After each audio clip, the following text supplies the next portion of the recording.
This is Nkhalango Forest Heaven, and it's a training center that we're establishing for farmers, rural farmers, and anyone else that wants to learn about agroforest systems and how they work. So I think really the important thing about this place is that it's going to be solving lots of problems simultaneously, right? As we build a system that is mimicking nature, as this farm is trying to do, we're not only producing more food, we're capturing more carbon out of the atmosphere, storing it back in the soil and in the biomass.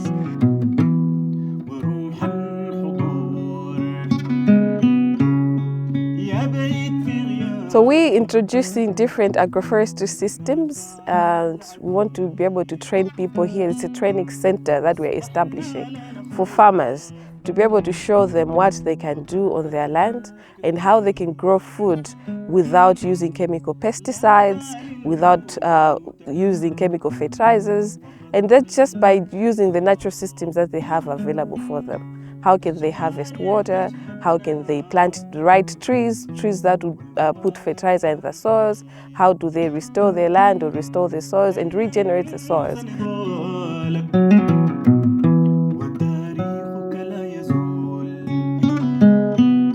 We're going to be able to demonstrate different kinds of agroforestry systems just on this piece of land. So you've got to remember the most important thing: you want to grow your own soil.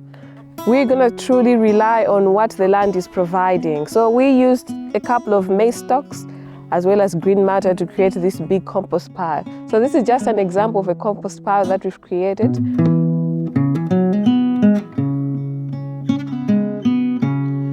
So we're planting our tomatoes, we're including the onions, some garlic, there's some squash coming there.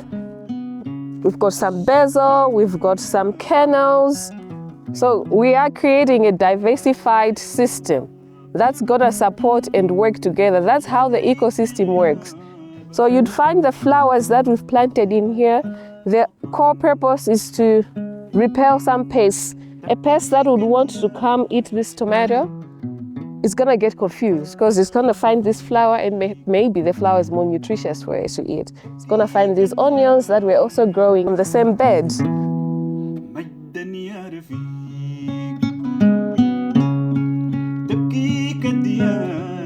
So after doing all the observation that we had to do, now it was all about installing systems that will manage water on this land. So this is a swale that we've been able to dig. The main purpose of the swale is to slow down the water, be able to bring it right here, spread it, and once it spreads it, it soaks it into the ground. So we want to make sure that we are now increasing the water table on this property. Some of the swales have been built to divert water into some of the ponds that we have constructed on this property as well. You can see how this land has been totally degraded. Looking at the soils, how infertile they've been over time because of the practice of brick making that's very common here. So here we want to restore this degraded land by turning it into a rice and fish polyculture. I think that's an agroforestry system that we're going to implement right here. Using that incised channel, we're going to direct water from it, away from it, and then intentionally flood this area so that we have the rice, we can start now growing rice.